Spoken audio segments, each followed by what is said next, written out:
Hey, what's going on today, guys? It's Trey. Welcome back to the channel. As always, welcome back to sunny, beautiful Germany. Today, I got another video for you guys. Today, we're going to be talking about the biggest sacrifices that I have had to make leaving the United States of America and moving here to Germany. So, stay tuned. Let's get into it. Now, before we dive too deep into the video, I'm going to give you guys my usual disclaimers. Hi, my name is Trey. I'm a South Florida native living here in southern Germany in a city by the name of Stuttgart, which is located in Baden-Württemberg. So I hope that gives you guys a little bit of background and clarification before I start to mention a lot of the things that I mentioned in this video. So without further ado, let's get into it. The first biggest sacrifice that I've had to make living here in Germany is things just aren't open too late here in Germany, especially here in Stuttgart. I'd say probably at the latest, grocery stores, markets, for the most part, are gonna be open to maybe like 8 o'clock p.m. or 9 o'clock at the latest. You will never really see anything open too late, past 10, really. And obviously I'm not talking about nightclubs when I talk about stuff being open late. I'm really only talking about grocery stores, markets. Basically what I'm talking about is retail locations really aren't open that late here in Germany, which is very different from where I come from.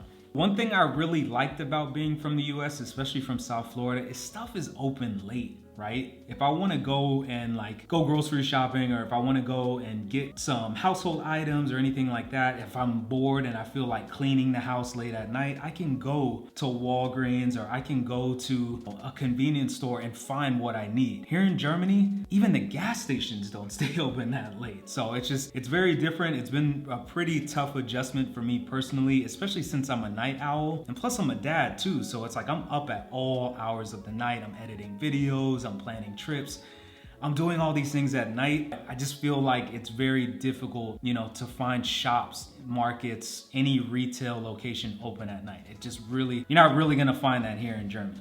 Now, obviously in larger cities like München or Berlin or Köln, Hamburg, you're gonna find, some retail locations that are open a little bit later, but it's very rare. It's definitely not as prevalent as it is in the US. I can go to a city, let's say like Orlando in Florida, or I can go to Boston, Massachusetts, obviously Las Vegas, Los Angeles, Seattle, and 9 times out of 10, I'll find places that are open very late. I'll find retail environments that are open late. And so for a person like me that's a night owl and likes to be out and likes to get things done at night, likes to get shopping done at night, yeah, it's a little bit easier to find things that are open later in the US. That's not necessarily the case here in Germany, but I think I know why that is. So Germany and the US, they differ in a few ways when it comes to businesses and the economy. I mentioned this several times, right? So Germany, they actually value people. The US, they value corporations. So in valuing people here in Germany, there's really no need for Germany to keep retail locations open past certain hours. I totally understand that. I respect that. I get it. And it actually makes a lot of sense, right? People have lives to live. There's a set understanding here in Germany that business needs to be conducted within specific times, right? And I totally get that. I totally respect that. But just for me personally, that's just been a little bit of a tough sacrifice that I've had to make living here. It's just things aren't open really late. And I live in the 6th largest city in the country, Stuttgart, and yeah, stuff just really isn't open that late here. Okay, the next thing I want to talk about, I think you guys will get a good kick out of this, but I really have had to sacrifice on my large parking spaces. Germany does not really have too many large parking spaces, and I know I'm gonna get ripped to shreds in the comments section about this, but yeah, it's just the parking spaces and roads in general, like back roads and like public parking, is very, very small and very limited here in Germany. And obviously that's because we live here in Europe. There isn't too much space, there isn't too much space to expand. So look, guys, I promise you, I understand why the spots are smaller, but it has just definitely been a major sacrifice that I've had to make personally. We have 2 vehicles. We have a BMW Touring, which is a wagon. We also have a Volvo XC90. The Volvo XC90 in European terms is a massive SUV, right? In the US, the Volvo XC90 would be considered to be like a mid-size SUV, right? It's not a Ford Expedition. It's not a Cadillac Escalade. It's not a Lincoln Navigator. Those are massive full-size SUVs. Our Volvo, on the other hand, is massive here in Europe and massive here in Germany. And we really don't drive the Volvo to many places because it's just too big, right? You know, I couldn't imagine driving into Stuttgart right now with that Volvo and trying to park it in one of the garages because it's just gonna be way too big. And the one thing that I actually appreciate about Germany is if you are one of those people like me that's not from Germany, they actually let you know via signage that, hey, mid-size SUVs, full-size vehicles, they're not gonna fit in here. And there's even been some points where we do drive our, BMW wagon into Stuttgart Mid, and it's still a very tight squeeze. So it's just, yeah, I miss my larger parking spaces. Another thing too is, I'm a father, and obviously like we have strollers, we got bags, we've got groceries most of the time, we got shopping bags. We've got a lot of stuff to move out of our car, and it's just, it's kind of hard sometimes to navigate and to open our doors and to get strollers into the trunk because there just isn't that much space. And in a lot of cities, and we've been to Frankfurt, we've been to München, we've been to a lot of cities here in Europe. The spaces here in Germany are very small. And the really crazy thing is, so we live here in Stuttgart, home to Mercedes-Benz, to Porsche, which both manufacturers have some really large vehicles, right? They have some large SUVs, they have some long sedans like the Mercedes-Benz S-Class, so they have big vehicles. It's kind of crazy to me that the parking doesn't match the vehicles, right? And I see probably 10 to 15 Mercedes-Benz G-Wagons daily. I see like 20 Audi Q7s. I see tons of BMW X5s, so bigger vehicles. I see those here in Stuttgart all the time. I see them in Stuttgart Mid, and it just absolutely blows my mind how these vehicles are able to park, especially underground. And obviously kudos to those people for knowing how to drive, for being patient. And plus this is all they know, right? They don't know those larger parking spots like we have in South Florida or really anywhere in the American South. They don't know that wide open space, right? I've actually been to parking lots in Texas, for example, which you can fit a semi truck in, and it's really just made for like a standard car. America prides itself on being spaced out for the most. Europe, on the other hand, there's not that much space, so I totally understand why it is, but it's just another sacrifice that we've had to make living here in Germany. All right, this one's really not that big of a deal. This is more of a convenience thing for me personally, and I promise I'm not like trying to be nitpicky. I'm just telling you guys sort of the sacrifices that I've had to make. The next thing I want to talk about is making a deposit for a grocery basket when you go to a store. Now, obviously, I'm a dad, right? So I'm in and out of grocery stores constantly, getting groceries for my family, getting groceries for my wife, getting groceries for my son. And plus I love to cook, so I'm always in the grocery store. Here's the catch though. I don't like change. I don't keep change on me. I don't keep cash on me. My pockets are empty, right? If I didn't have to have my phone on me, I wouldn't have my phone on me, right? And it's just, Germany has made it extremely difficult for somebody like me because when you go to a grocery store or you go to a hardware store, in order to receive a basket or in order to take use of a basket, you actually have to deposit a coin in order to get a basket. And so for a guy like me that hates change, right? And hates cash, hates anything that is not streamlined, that is very difficult for me personally. Thanks to a little bit of research, I've actually discovered that there are some methods to actually get a basket. So there's like these little, I guess you can call them rings that you could buy, or like these little plastic coins that you can buy, and you can just obviously slip them in, take your basket and leave. But there's a lot of times where I either forget that at home, I lose it because it's very tiny, or I'm just like, I'm gonna try to do a balancing act in this store because I don't want to deposit anything to get a cart. I know that is me being super bougie, and that's me. It's really not a big deal. I know I'm probably gonna get clowned in the comment section about this, but man, for somebody that doesn't like to have any change on them, it's been really difficult to go grocery shopping here in Germany. The next sacrifice that I want to talk about actually kind of piggybacks off of the last topic that we just discussed. And one big sacrifice that I've had to make living here in Germany is cashless consumerism. And so what I mean by that is when I lived in the US, especially when we lived in Florida, California, and even Hawaii, a place that is essentially in the dark ages when it comes to technology in the US, no offense, It is though. I've had to sacrifice my cashless consumer mindset. And what I mean by that is in the US, when I go to a grocery store like Publix, for example, right? And I don't have my wallet on me and I'm not buying alcohol, I can make my entire purchase off my phone. Obviously, we all know what Apple Pay is. We know what Android Pay is. And it's actually really streamlined my life. And being a dad, like I said, I have all these different things, to carry. I got bags, I got strollers, I got this and that. Having everything that I need, essentially my wallet on my phone, it has made life so easy.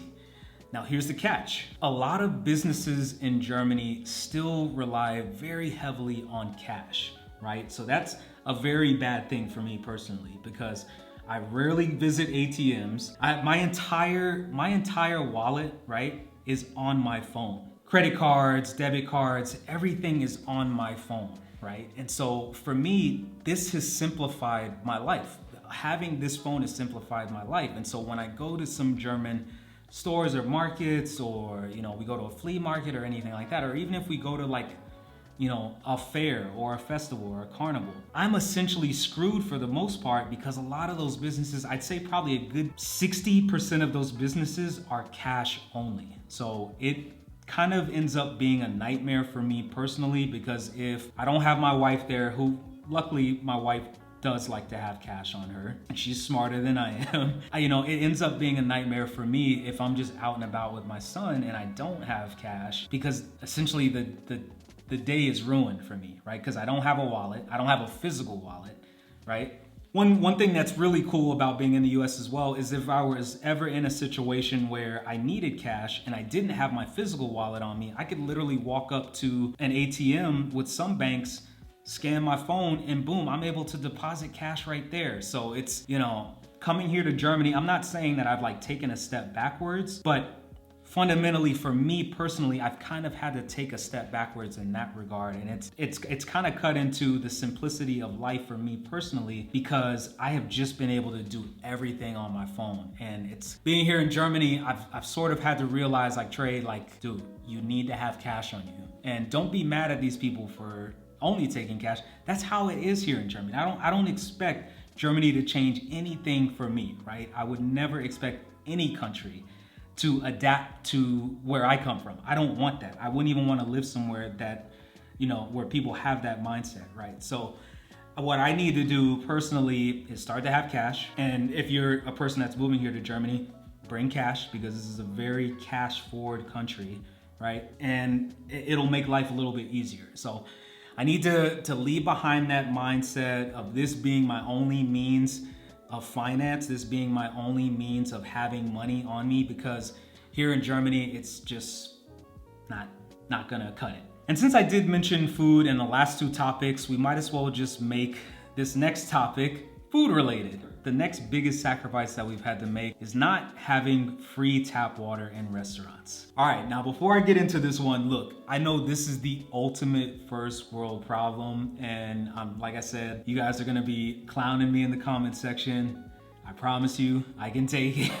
But one of the biggest things that we have noticed living here in Germany is tap water is not free. In Germany, it's not. And really, it's not really free anywhere in Europe that we've noticed. And in fact, a lot of restaurants that we go to, they don't even serve tap water. They just, when you ask for still water, you are gonna get a bottle. It's gonna be a big bottle, and it's gonna be kind of expensive. And I'm talking €6, €7, €8. One time, I think my wife and I paid €10 for a bottle of tap water, which is insanity in my opinion. $10 freaking for, a bottle of tap water is insanity at the end of the day. I don't care who you are or where you are. That's absolutely absurd. But we've been stuck in that predicament where we wanted water, and that was the only readily available option. And so another thing that a lot of people that don't live here in Germany need to understand is when you come to Germany and you ask for water at a restaurant, you need to understand that there are obviously two different types of water, right? There's gonna be mineral water,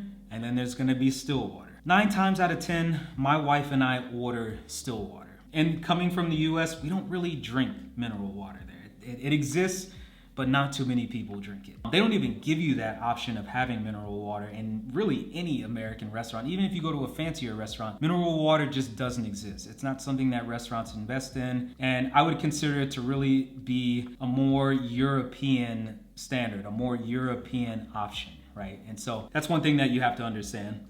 But also, it's just whenever you ask for still water or tap water, 9 times out of 10, it's going to come in a bottle, right? And you're gonna have to pay for it.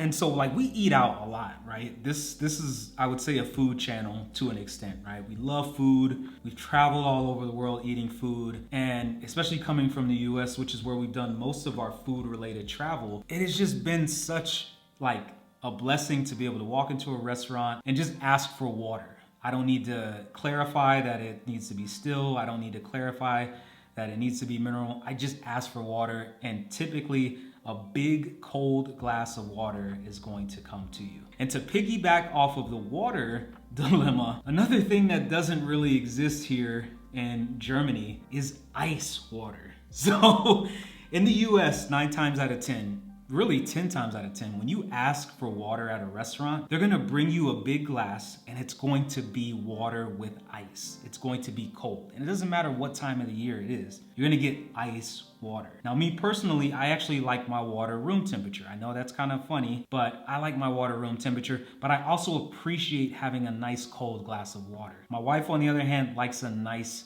cold glass of ice water. Germany, ice water, I have yet to see it anywhere. I've yet to even see ice even given with anything that's not alcohol. So it's been a pretty tough adjustment. So those two things have been pretty tough adjustments. And I know totally first world problems, right? There's much bigger fish to fry out there in the world. But it just goes to show that like I really do appreciate Germany, and these very tiny, minuscule things that I'm mentioning, at the end of the day, they don't really matter. But just for me personally, it's kind of been a sacrifice that I've had to make living here. And I want to be as open and transparent with you guys as possible. So just keep that in mind when you decide to either travel here or move here. And the final sacrifice that I have personally had to make living here in Germany is having a more relaxed grocery store experience. This is another one of those first world problems things, but yeah, man. And we've talked about this in other videos in the past, but I don't know what it is about grocery shopping in Germany. I almost feel like I have to do, some stretching in the parking lot beforehand. I feel like I have to do some aerobics and, I got to stretch a little bit and make sure, just make sure I'm loose and feeling good, because the grocery shopping experience, at least here in Baden-Württemberg and Stuttgart, is one of the most insane experiences I've ever had in my life. It's just like, I can't even explain to you guys just how crazy it is. It's like, it's unbelievable at times. And so what I mean by that is you can actually see it in the parking lot. You can see people here are just like on the move. They're hustling. And it's like, I grew up playing sports, right? So I've had to hustle my entire life. And in fact, I run 5 to 6 miles a day. So I understand the importance of hustling, but it's like, man, seeing these people in the parking lot getting ready to go into, let's say, Aldi, for example, it's literally like watching a professional football team warm up to get ready to go into a grocery store. I've never seen anything like it. And the people just move very fast, right? They get in, they know exactly where to go. They're literally grabbing everything so quickly. And at times they're even running over people as well. And look, I know for a fact there's gonna be a lot of people out there that have probably seen the same exact thing. And so it's just mind-blowing how intense grocery shopping is here in Germany, because it's honestly the last thing I ever expected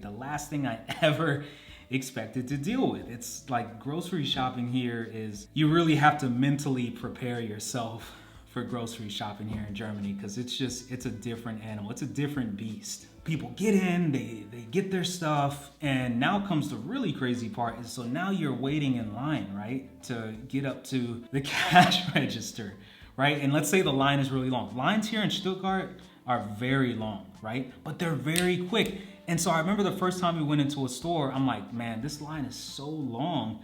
But it's like I literally blinked like 3 or 4 times and we were already up to the cash register. And I was like, how could this happen? What is this? And then you start to see that the person working at the cash register is literally like a wizard. They are speed lightning. So you remember that cartoon character Roadrunner, right? This is literally what these people working at the cash register are like. They are lightning fast. They are scanning. They obviously don't bag because most people don't buy bags here in Germany. They already have their bags, but they're just scanning. And they just don't miss a beat. It is one of the most impressive things I've ever seen in my life. And at times it could be really stressful, right? For somebody coming from the US, a place where shopping is very slow for the most part compared to Germany, it is very intense to see somebody, literally, I'm not making this up, this is how it is. Like, so imagine you got this like long conveyor belt of groceries and you look ahead and you just see a lady going like this. And then she says the total. It's like, it is so crazy to me. Another thing too is, so like in the US, small talk is like a big thing. And obviously this is regional, right? But coming from where I'm from in South Florida, people ask you how your day is, you know, people ask you how the weather is, people ask you if you had like a good shopping experience. Small talk is a huge thing in the US. Now, I'm not a huge fan of that personally, but it is what it is. I'll make small talk with the nice lady at the cash register. Here in Germany, they don't ask you how your day is. They don't ask you what the weather's like outside. They don't ask you how your shopping experience is. And they certainly don't ask you if you need anything else. They scan your items, they tell you your total, and they tell you to have a nice day. But at the end of the day, I respect that and I appreciate that. But it's just the grocery shopping experience for me has probably been the most eye-opening experience, because it's tough. For you parents out there, you know, that know, it's hard to go grocery shopping and have your kid with you at the same time, because most of the time, you know, for me, I don't like to put my kid in the grocery cart because I don't have any change to do so. But I have my kid in my stroller, or I have my kid in the stroller. I got the groceries underneath, so I'm like having to go underneath and put all the stuff up, and it's like you just literally have to hustle. You do. And there's times where I've walked out of grocery stores here in Germany, especially in Aldi specifically, and I'm just like, dude, I'm a little out of breath, and I run 5 to 6 miles a day. I literally sometimes, I really feel like I should just start, you know, maybe doing some stretching, some light stretching in the parking lot, because the grocery shopping experience is that intense here in Germany. And so I know a lot of people are gonna chime in and say, well, here in Hamburg, you know, it's a little bit more relaxed, or here in Berlin, it's a little more relaxed, or here in Köln, it's a little bit more relaxed. I want you guys to tell me where it's a little bit slower, please. Like, and I don't want you guys to think I'm complaining. If you don't believe me, come here to Stuttgart. I'll take you to Aldi. I'll write up a grocery list. I'll show you exactly what I buy all the time, and we will go. And I'm telling you, we're gonna be in and out of there in like 5 minutes. And not because I'm moving fast, but really because it's only gonna take the lady like 10 seconds to scan 100 of my grocery items. Like, they are just moving. They are grease lightning in there. It's insane. All right, guys, that's gonna do it for me. I know we hit on some kind of funny topics here, some big first world problems, but I hope it really helped provide some clarification and provide some understanding on just how, you know, life is here in Germany. Now, I don't think Germany is bad, right? I don't think the US is bad. But I wanna let you guys know, especially if you're coming from the US, I want you to know what you should expect living here, right? And so even though we have, you know, base access, we can go on any base here in Germany, any American base. We really appreciate the German economy because it gives us the chance to learn about life here, because we're gonna be here for years, right? This isn't just some small contract where it's like, we're gonna be here for a couple of years and then we're out of here. We're gonna be here for some time, right? Our son's gonna grow up and he's gonna be a part of German society, right? We're a part of German society. And so, yeah, it's just, a lot of this stuff has been eye-opening, and granted, we haven't even lived here for a year yet, but I have learned so much and I have experienced so much. Like, as I always say in all of my videos, you know, obviously I'm college educated, but I still learn best by actually going out and experiencing things. Experiencing new cultures, meeting new people, trying new foods, doing things out of the ordinary, right? And so I think that our time here has been outstanding. I will tell every single person that I come in contact with just how amazing Germany is. I have nothing but great things to say about Germany, and I really hope that this video helps a lot of people in the long run of realizing just how great this place is. And if you actually go back and look at this list, you'll see that for the most part, a lot of these things are super trivial, right? At the end of the day, they don't really matter. Like, whether or not water is free or not, that doesn't matter, right? You know, when you compare that to quality of life and you compare that to being able to drive, you know, a half an hour to Switzerland from here, or to drive half an hour to get to France, like, these are things that will always outweigh these small things, like this small list that I've made. And so I hope that this video was insightful for a lot of you guys. As always, use the comment section as a place to convene and talk and educate me. Make fun of me all you want. If you don't like this shirt, let me know. If you love this shirt, let me know. If you want me to change the color of this wall, let me know. If you want me to teach you how to tie your shoes, ask me. Ask me anything you want. I'm gonna link my Instagram handle in the description below. Feel free to contact me whenever you want. One thing that I just wanna say is I probably had about 50 plus people actually message me on Instagram. And for me, that is shocking, right? Because I'm just a guy that's talking. I'm just a guy that's sharing his experiences. And for all the people that have reached out and like thanked me and like educated me and talked, and I still talk to a lot of people that, you know, we've had interactions for weeks now, and I still talk to those people. So for all those people out there, you know who you are, you know, and I just want to thank you guys for everything. I learn best from other people. I don't know everything. In fact, I don't know anything. So, you know, I'm the type of person that these are always going to be wide open. This is always going to be wide open, and I learn my best from experiencing things and meeting new people. So thank you guys for the continued love and support. I hope you guys enjoyed this video. Stay tuned, because we're actually gonna go to Köln this weekend, or Cologne as most people from the English speaking world say. We're gonna go there, we're gonna have a good time. Gonna try some Kolsch, we're gonna have a good time there. So please also feel free to subscribe. I know I never say that in my videos, but I really do appreciate the network of people that I've met here. And yeah, subscribe. This is a party here. So thank you guys for all the continued love and support. Thank you. Mahalo for watching.